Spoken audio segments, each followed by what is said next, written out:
Red card கொடுத்து 2 பேர் அனுப்புகிற விஷயத்த அவங்க ஆரம்பத்திலே பண்ணிடுங்க. பிக் பாஸ் கழுத்தாமேட்டில் அடித்து அனுப்பிச்சிருக்கணும். ரொம்ப ரொம்ப ரொம்ப ஒஸ்ட்டு பிஹேவியர்.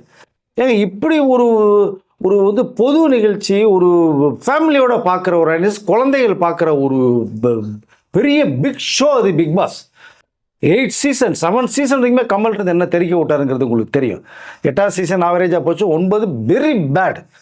எப்படி இந்த மாதிரி கண்டஸ்டண்ட்டை பிக் பாஸ் செலெக்ஷன் கமிட்டி எடுத்தாங்கன்னே ஃபஸ்ட்டு தெரியலங்க. ஒஸ்டான கண்டஸ்டன்ட்ஸ், அதுலேயும் இந்த கமருதீனும் பாரும் கர்மம் பிடிச்சவங்க. ரொம்ப ரொம்ப கேவலங்க. இப்படி ஒரு பப்ளிக் இதில் ஒரு ரியாலிட்டி ஷோவில் வந்து இவ்வளோ ஒஸ்ட்டாக பிஹேவியர் பண்ணி பண்ணுறாங்கன்னா, இப்படி ஒரு மட்டமான பிஹேவியரில் அவங்க வெளியில் போனால் எப்படி இருப்பாங்க? ரொம்ப அருவருப்பான ஒரு செயல். இதை ரெட் கார்டு கொடுத்து ஆரம்பத்தில் டேயில் எப்போ இந்த விஷயங்கள் தெரிய வந்து பண்ண ஆரம்பித்தாங்களோ, அது 10வது நாளோ 15வது நாளோ அந்த டே ஸ்டார்ட் பண்ண பீரியட்லேயே விட்டுட்டு 2 பேரும் வெளில அனுப்பிச்சிருக்கணுங்க. அந்த தப்பை வந்து பிக் பாஸ் பண்ணிட்டாங்க. ஸோ அது இமிடியேட்டாக பண்ணியிருக்கணும். இதுவே லேட்டு, ஷோவே முடிய போயிடும், 10 நாள் தான் இருக்குது. அப்போ இந்த நேரத்தில் பண்ணினது வந்து உண்மையிலே வந்து அதை வந்து எதை நோக்கி இந்த பயணம் போச்சுன்னு எனக்கு தெரியல. ரொம்ப அசிங்கமான நிகழ்ச்சி, அருவருப்பா. மற்றவர் எல்லா பேரும் வந்திருக்கிற பெண்கள் கூட வெளியில் சமுதாயத்தில் பேர் டேமேஜாக இருக்குது. ரம்யாலாம் அவ்வளோ ஃபீல் பண்ணாங்க. வந்ததுக்கு பிறகு நான் வந்து வேற ஒரு நல்ல பேர் எடுத்துகிட்டு போகணும்னு விருப்பப்பட்ட பெண்கள், பிக் பாஸ்க்குள்ள ஆசைப்பட்டு போகணும் விருப்பப்பட்ட மக்கள் பிக் பாஸ்க்கு அலறி அடித்து ஓடுறாங்க. இதுக்கு முன்னாடி கூட ஒரு நிகழ்ச்சியில் ஒரு நடிகையும் ஒரு நடிகரும் வந்திருந்தாங்க. அவங்க பண்ண சேட்டைகள் வந்து தாங்கவே முடியாமல் பிக் பாஸ் உடனே வார்னிங் கொடுத்தார். கண்ணம்னே திட்டினார். அப்போ தான் இந்த லைட்டோட 0% வந்து கொஞ்சம் பிரைட் வச்சு அப்படி தான் லைட்டை டோட்டலாக கொஞ்சம் ஃபோக்கஸ் பண்ணாங்க. உங்களுக்கு அதை இனிமேல் லைட் ஆஃப் பண்ணாமலே இருக்கணும் அப்படிங்கிற அந்த ஒரு சிஸ்டத்தை கொண்டு வந்தாங்க. வன்மையாக கண்டிக்கப்பட்டாங்க, திட்டினார் பிக் பாஸ். ஏன் இதை இவ்வளோ தூரம் நடந்து பிக் பாஸ் குரலே கொடுக்கலைங்கிற அந்த ஒரு இது இருக்குது. நீங்கள் இன்ன வரைக்கும் வெயிட் பண்ணி ஒரு நாள் வெயிட் பண்ணி விஜய் சேதுபதி வந்து ரெட் கார்டு கொடுத்து நீங்கள் அனுப்புறதுக்கு வச்சுக்கிற அவசியம் இல்லைங்க.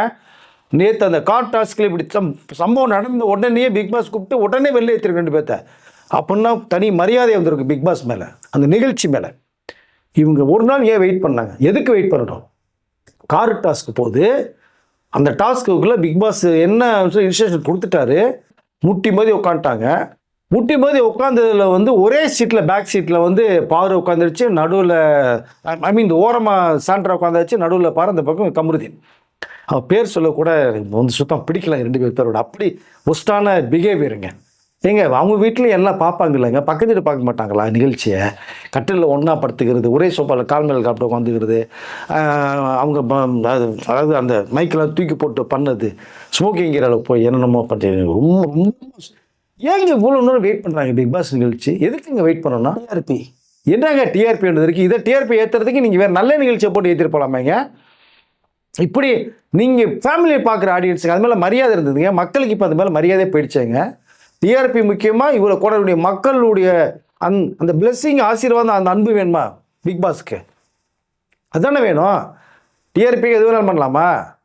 பட் இது இவர்களை பண்ணின ஒஸ்ட்டு, ரொம்ப ரொம்ப ரொம்ப ஒஸ்ட்டு. நேற்று என்ன நடந்தது கார்டு டாஸ்கில்? வீம்புக்குன்னு வம்புக்கு இழுக்கிறாங்க சாண்ட்ராவை. ஆமாம், கான்ட்ரா கீட்ரான்னு ஏதோ சொல்ல போய் அவங்க எவ்வளோதான் பொறுப்பாங்க. அதனால தான் அவங்க வாய் விட்டாங்க. நீங்கள் சொல்ல நான் வாய் விட்டாங்க. பாத்ரூமில் பண்ண விஷயத்தை பருவருப்பாக இருந்ததுன்னு சொல்ல ஆரம்பிக்கிறதா.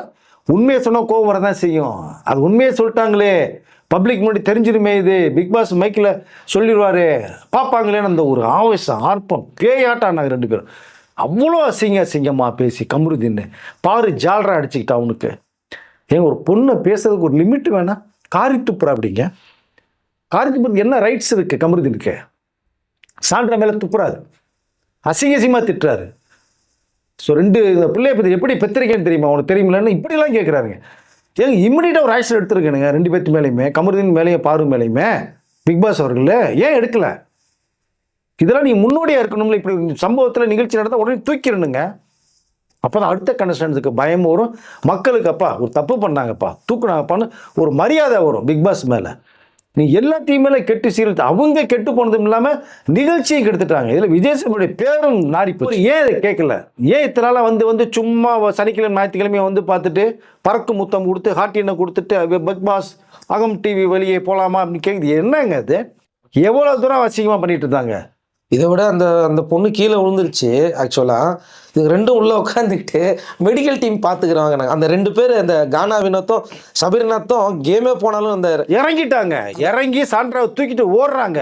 அது பாவம் இந்த விக்கல் விக்ரம் தான் திணறி போயிட்டாருங்க பாவம். ஒரு பயந்துட்டாரு. கை கால்லாம் உதற இருந்துச்சு அவருக்கு பாவங்க. ஏன்னா பொண்ணு ஃபிட்ஸ் வந்துச்சு. அவர் தான் தூக்கி கொண்டு வந்து தள்ளி வச்சு தண்ணி பாட்டில் எடுக்க ஓடி போயிடணும்னா இவங்க அசால்ட்டாக ட்ராமா பண்ணுது.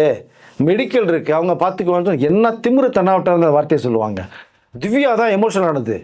பயங்கர எமோஷனல் விட்டா பார்வை பிச்சிருக்கும் அடியில். நீ எல்லாம் ஒரு பொண்ணு அந்த எமோஷனல் திவ்யாவை தான் நீங்கள் பார்க்க முடிஞ்சுது. போட்டிகளுக்குள்ளே சண்டை வரட்டுங்க, பேசட்டுங்க, ஒரு போட்டி அதுக்குள்ளே நீங்கள் போங்க. அதுதான் கேம். அதுதான் வந்திருக்கீங்க நீங்கள் உங்களுடைய எக்ஸ்ட்ரானரி அந்தந்த விளையாட்டுக்கெல்லாமா பிக் பாஸ் வீட்டை யூஸ் பண்ணுவீங்க?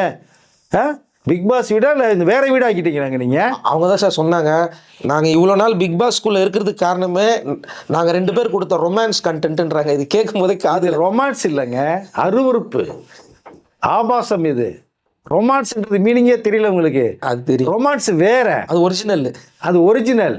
இது வந்து வல்கராலிட்டி. இது ரொமான்ஸுங்கிறது அதுக்குள்ளே எல்லாமே இருக்குது. லவ் இருக்குது, அன்பு இருக்குது, பாசம் இருக்குது, அந்த பலர விதம் இருக்குது, பேசுகிற விதம் இருக்குது. அதுதான் ரொமான்ஸ். இது இப்போ ரொமான்ஸா? கேவலங்க அது. அப்படித்தான் இந்த 2 பேர் பிறந்ததை பார்க்க முடிஞ்சதுனால நல்ல வேலை இன்றைக்கி ரெட் கார்டு கொடுத்து அனுப்பல. அப்படின்னா விஜய் ரெட் கார்டு கொடுத்து அனுப்புங்கன்னு சொல்லி நான் பேசியிருக்கேன். அவர் எதுக்குங்க அவர் ஆக்சுவலாக அவருக்கு வந்து பேசுறதுக்கு அத்தனை ரைட்ஸ் கொடுத்துருக்காங்க பிக் பாஸ் வீட்டில். நீங்கள் சனிக்கிழமை ஞாயிற்றுக்கிழமை வந்து தவறுகள் சுட்டி காமிக்கணும், தவறு செஞ்சவங்களை நீங்கள் தூக்கணும். இப்போ கமருதீன் காலில் ஊந்துட்டாரு சார் போயிட்டு. எதுக்கு? தவறு பண்ணிட்டு உள்ளதா? இது நடிக்கிறது. அவர் தான் இப்போ நடிக்கிறாரு. வெளில அமிச்சிட்டாங்க 2 பேர்த்த. உதைப்பாங்க வெளில. முடிஞ்சுதா? லைஃப் முடிஞ்சுதா? ஒரு நல்ல பேரோட வெளில போகிறதுக்கு அசிங்கப்பட்டு கேவலப்பட்டு பேரோட தான் வெளில போகிறீங்க 2 பேரும். இதில் என்ன சாதிச்சிங்க நீங்கள்? ஒன்றும் கிடையாது. ஒருத்தர் அசிங்கப்படுத்தி கேவலப்படுத்தி அவமானப்படுத்தி நல்ல பேர் வாங்கிட்டு இருக்கணுங்கிறது நடக்காது. அதுக்கு ஒரு எக்ஸாம்பிள் தான் நேற்று நடந்த சம்பவம்.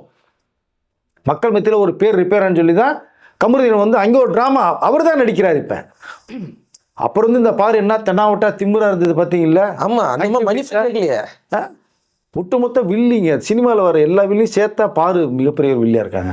பேசாமல் இந்த இனிமேல் டைரக்டர் ஸ்கிரிப்ட் எழுதுனாங்கன்னா பாரு வச்சு எழுதிட்டுங்க வில்லி கேரக்டருக்கு. எல்லாத்தையும் கெடுத்து நாசமாக்கிடுவாங்க. அந்த மாதிரி ஒரு கேரக்டர் இருக்காங்கன்னா கமருதீன் லைஃப் என்ன போச்சு. அதுதான் கானா வினோத்தினத்து பொங்கி எழுந்தா அப்படி. ஆமாம், ட்ரிகர் பண்ணி பண்ணி பண்ணி நீ நாசமாக வேஸ்ட்டாக போயிடா நீன்னு சொல்லி கமருதீன் இந்த அளவுக்கு கண்டாமரான்னு திட்டுறா. அப்படி பாரு ஒன்று கெடுத்து குட்டி சிறாக்கிருச்சு ஒன்று. நீ ஏன் கேட்குற வைக்கிறேன்னு கானா வினோத்தினு டென்ஷன் நான் பார்த்ததே இல்லை. அவ்வளோ டென்ஷன் ஆனார். எல்லா கண்டஸ்டண்ட்டுங்க போட்டிக்கு வந்திருக்கீங்க. நீ வின் பண்ணுறீங்களோ இல்லையாங்க, யாரோ ஒருத்தருக்கு வெட்டுறீங்க, அது யாராக இருந்தாலும் சந்தோஷம் தான். அவங்க தப்பு இல்லை. திறமையை காட்டுங்க, விளையாடுங்க. சபரிலாம் எனக்கு அவ்வளோ எமோஷனல் அப்படின்றது. விக்கல் விக்ரம்ஸ் ஏங்க இது முடிஞ்சிட்டு வீட்டுக்குள்ளே பேசும்போது கூட விக்கல் விக்ரம்ஸையும் கமருதீன் காரி துப்புறா. அப்படிங்க என்ன துப்புற வேலையா வேலை? ஓம் மூஞ்சிலெல்லாம் துப்புனா என்ன பண்ணுவீங்க? ஆல்ரெடி துப்ப ஆரம்பிச்சிட்டாங்களே, மக்கள் துப்ப ஆரம்பிச்சிட்டாங்க காரி காரி. இல்லை பிரஜன் பயங்கர டென்ஷன் ஆகிட்டார் சார். ஒய்ஃபை வந்து இவ்வளோ கேவலமாக பேசி காலில் வெளில தள்ளின உடனே தப்புங்க அது. 2 பேரும் ஒரு பொண்ணை புஷ் பண்ணி தள்ளி இறக்கி டோரை திறந்து தள்ளி விட்டு சிரிச்சுக்கிட்டு அசால்ட்டாக இருக்காங்கன்னா உனக்கு வெளில தள்ளுறதுக்கு உனக்கு யார் ரைட்ஸ் கொடுத்தது? அதான் இன்னைக்கு ஒன்றா வெளில தள்ளிட்டாங்க 2 பேர்த்தையுமே. அதான் முடிஞ்சா இல்லை பிரஜன் சொன்னார், நான் பிக் பாஸ் வீட்டுக்குள்ளே போகும்போது அவன் கமருதீன் மட்டும் இருந்தான்.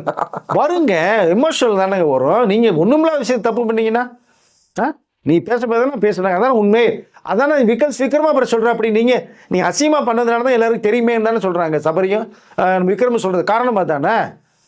ஒரு பெட்ரூமில் உட்காந்துக்கிட்டு பாரு படுத்துருக்கும் போது கமருதீன் வந்து உட்காந்துக்கிட்டு வயிற்றில் சாஞ்சி நெஞ்சில் சாஞ்சி போகும்போது அந்த சுபிக்ஷா பொண்ணு பார்த்துட்டு வெக்கப்பட்டு திரும்பி அதை இழுத்து போத்தி படுத்து தூங்குது. அது எல்லாரும் மற்றவங்களாம் இருக்காங்கல்ல. நீ ஒரு எடுத்துக்காட்டாக இருக்க வேணாம் மற்ற பெண்களுக்கு மற்ற ஆண்களுக்கு. உங்களை பார்த்து இந்த அது அவங்களுக்கு மைண்டு முடிச்சா என்ன பண்ணுவீங்க நீங்கள்? ஸோ நீங்கள் ஒரு தப்பான வேலைக்கேட்டியை கொண்டு போகிறதா? மொத்தத்தில் 7 பிக் பாஸ் சீசன் 7 வரை கமல் இருந்த வரைக்கும் நல்லா இருந்துச்சுங்க. அந்த பிரதீப் கூட கமல் ரெட் கார்டு கொடுத்து அனுப்புறது கூட மிகப்பெரிய தவறுன்னு இப்போ நான் பேச வேண்டியது இருக்குது. அவர்கிட்ட பேசவே கிடையாது, விளக்கமே கேட்கல. ஆமாம், வெளில போன்னு சொன்னார் கமல். இவங்க 2 பேர்த்த சொல்ல வேண்டியது அது மாதிரி ஸ்பாட்டில் வெளில போன்னு சொல்லி. அப்போ இந்த இவ்வளோ நாள் இத்தனை நாள் இவங்க 2 பேரும் பண்ண அசிங்கங்கள், அந்த கேவலமான சம்பவங்கள் இது வரைக்கும் எந்த சீசனும் நம்ம பார்த்தது கிடையாது. பல பேர் கோவப்பட்டாங்க, நிறைய பேர் தீர்த்திட்டாங்க சோஷியல் மீடியாவில். ஆனால் இவ்வளோ நாள் வந்து இவங்களுக்கு வந்து ஒன்றுமே கேட்கல, அந்த டீமுக்கும் கேட்கல, விஜய் சேதுபதிக்கு பணமா இல்லை, எதுக்கு இவ்வளோ இந்த இதில் வந்து மாட்டினார்னு தெரியல சார். அதுதான் எனக்கு வருத்தம். நீங்கள் வந்தீங்கன்னா அந்த கிரேடு தூக்கி நிப்பாட்டணும். கமலுக்கு கொடுத்த மரியாதை எந்த கண்டஸ்டண்டாவது இப்போ இருக்கிறவங்க விஜய் சேதுபதி கொடுத்தாங்களா? ஒன்றும் கொடுக்கல. பிக் பாஸே பதிவு பண்ணுறாங்க. பூச்சி மாதிரி நினைச்சாரு. நீலாம் ஒரு ஆளாயா நீயே அப்படிங்கிற அளவு தான் இங்கே தென்னாவட்டா உட்காந்து பேசிட்டு பார்வைகள் சிரிக்கிறது இந்த தோரணைகள். விஜய் சேதுபதி வந்து படம் பண்ணாலே அவருக்கு பணம், ஏகப்பட்ட பணம் வருங்க. இருக்கிற படமே பண்ண முடியல சார் அவரால். அவ்வளோ படங்கள் கையில் இருக்குது. பிஸியாக இருக்கார் மனுஷன். மக்கள் செல்வன் பேர் எடுத்தவர். நீ மக்களே வந்து திட்ட அளவுக்கு இப்போ மக்கள் செல்வனுங்கிற பேர் கூட விஜய் சேதுபதி அந்த படத்தை தூக்கி போட்டவன் தேவையில்லைன்னு மக்கள் வெறுக்க ஆரம்பிச்சிட்டாங்களாங்க. இல்லை, இந்த சாண்ட்ராக்கு இந்த விஷயம் நடக்கலன்னா கூட இவங்க ஃபைனல் வரைக்கும் போயிட்டு இருப்பாங்க. டிக்கெட்டு ஃபைனல் அவங்க வின் பண்ண வச்சு ஃபைனல் வரைக்கும் கொண்டு போய் 2 பேரும் கொண்டு போயிருப்பாங்க. இன்னும் நார் அடிச்சிருப்பாங்க எல்லாத்தையுமே. ஸோ இருக்கிற இன்னொரு மிஞ்சி போனால் இன்னொரு 12-13 நாள் இருக்குது. இனிமேலாவது உண்மையிலே இனிமேல் நீங்கள் பிக் பாஸை பார்க்கலாங்க. அப்பா 2 கர்ம பிடிச்ச பார்ட்டியை வெளில போயிடுச்சுப்பா. ஃபேமிலியோட உட்காந்து ஜாலியாக நீ 1 hour 24/7 ஃப்ரீயாக இருந்தால் நீங்கள் ஜாலியாக பார்க்கலாம். இனிமேல் சிறப்பாக பிக் பாஸ் போகும். பிக் பாஸ் குரலுக்கு எவ்வளோ பேர் ரசிகர் தெரியுமாங்க? தெரியும். அவ்வளோ பிடித்த ரசிகருங்க. நானே ஒரு ரசிகர். பிக் பாஸ் வாய்ஸை பார்க்க மாட்டோமா அப்படிங்கிற மாதிரி. இந்த குரலுக்கு சொந்தக்காரர் யார், அவர் முகத்தை பார்க்கணுன்னு அவ்வளோ கோடானு கோடி ரசிகர்கள் பிக் பாஸ்க்கு இருக்காங்க. அதில் நானும் ஒருத்தன் சொல்லிக்கிறேன். உண்மை அதுதான். அவருடைய வாய்ஸ்லாம் மெல்ட் ஆக்கிருங்க. அப்படியே ஃபைனல் டே எண்டுலாம் ஒரு வாய்ஸ்லாம் அப்படியே அவளை கண்கலங்க வச்சுருவார் அந்த வாய்ஸில். இதோட அடுத்த வருஷம் பார்க்கலாம் அப்படின்னு சொல்லிட்டு, இதுதான் என்னுடைய கடைசி குரல், இந்த வீட்டை விட்டு விலக போகிறேன் அப்படியே அந்த வார்த்தை இப்போ நினச்சாலே எனக்கு அப்படியே கண்ணு கலங்குற மாதிரி இருக்குது அதோட வாய்ஸ் கேட்கணும்னு சொல்லி. அப்படி விரும்பினவர்கள் எவ்வளோ பேர். சில பிஆர் டீம்லாம் வந்து அமிச்சிட்டீங்களேன்னு சொல்லும் போதோ கழுவி ஊற்றிட்டு இருக்காங்க. நிறைய பேர் வந்து ரிவ்யூவர்ஸுங்கிற பேரில் சில பேரெல்லாம் வந்து சப்போர்ட் பண்ணுறானுங்க. அவங்கள பார்க்கும்போது நம்மளுக்கே ஒரு மாதிரி எரிச்சலாக இருக்குது, அன்கம்ஃபர்டபுளாக இருக்குது. சப்போர்ட் எதுக்கு பண்ணணும்னு இருக்குங்க. பணம் கூட ஏங்க பேசுகிறான். ஒரு ஆதங்கம். நல்ல நிகழ்ச்சி பிக் பாஸ், அருமையான நிகழ்ச்சி, சமூக கருத்துக்கள் சொல்ல வேண்டிய நிகழ்ச்சி. புத்தக பரிந்துரை கமல் எப்படி பண்ணார் சனி ஞாயிறில், நல்ல நிகழ்ச்சி பார்த்து ரசித்ததை வந்து இந்த நாரிப்படைகள் வந்து நாரடிச்சிட்டாங்க பிக் பாஸை. வந்து பெனாயில் ஊற்றி கழுவணும். பெனாயில் ஊற்றினா கூட போகாதுங்க. பூரா என்ன பண்ணணும்னா பூரா ஸ்ப்ரேயோ உலகத்தில் அத்தனை பெர்ஃப்யூமும் வாங்கிட்டு வந்து அடிக்கணுங்க. அடித்தாதாங்க நல்ல ஸ்மெல் வரும். ரஜன் மோசமாக இருக்குது. ரஜன் அவ்வளோ கோவத்தில் இருக்கார். வரதானங்க என்னங்க இது பொண்டாட்டிங்கிறது ஒரு பக்கம் விட்டுருங்க. சாண்ட்ரா ஒரு பொண்ணு கண்டஸ்டன்ட்டு நீங்கள் அசிங்கமாக பேசி ஃபேமிலி இருக்கிறதுக்கு என்னங்க ரைட்ஸ்? எப்படி குழந்தை பெத்தன்னு கேட்குறதெல்லாம் அந்த உலகத்துக்கே தெரியுமே. எப்படி கேவலம் என்ன சொல்கிறது? கேவலம். அதோட கேவலம் வேறு எதுவுமே கிடையாது. அவன் கேட்டான் பாருங்க. அது ஏங்க ரொம்ப கடமை கேட்டார். இப்போ நாளைக்கு கமருதீன் கல்யாணம் பண்ணால் எப்படி பார்த்தீங்கன்னா அவருக்கு தெரியாதா? இதுதானே. இல்லை, உள்ள பல பொண்ணை பார்த்து கேட்கலாமா? முதல்ல உள்ள பல பேர் சொல்லிக்கிட்டே இருக்காங்க, ஃபேமிலியோட பார்க்குறாங்க, ஃபேமிலிங்க பார்க்குறாங்க. எஸ், பல பேரும் சொல்கிறாங்க. இதுங்க 2 கேட்குறதே கிடையாது. ஏங்க அவங்க சட்டையே பண்ணலங்க. விஜய் சொன்னால் நீ சொல்லிட்டு போயா, நானும் வாரம் வந்து கத்துறேன் கேட்க மாட்டேங்கிறேன்ட்டு அவர் போய்கிட்டே இருக்கார் அவரும்.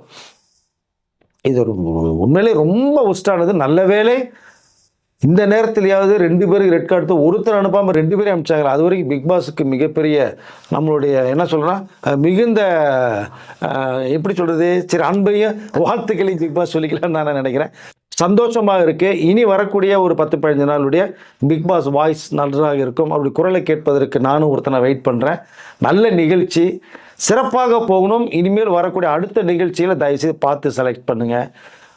கண்டிஷன்ஸ் நல்லா போடுங்க.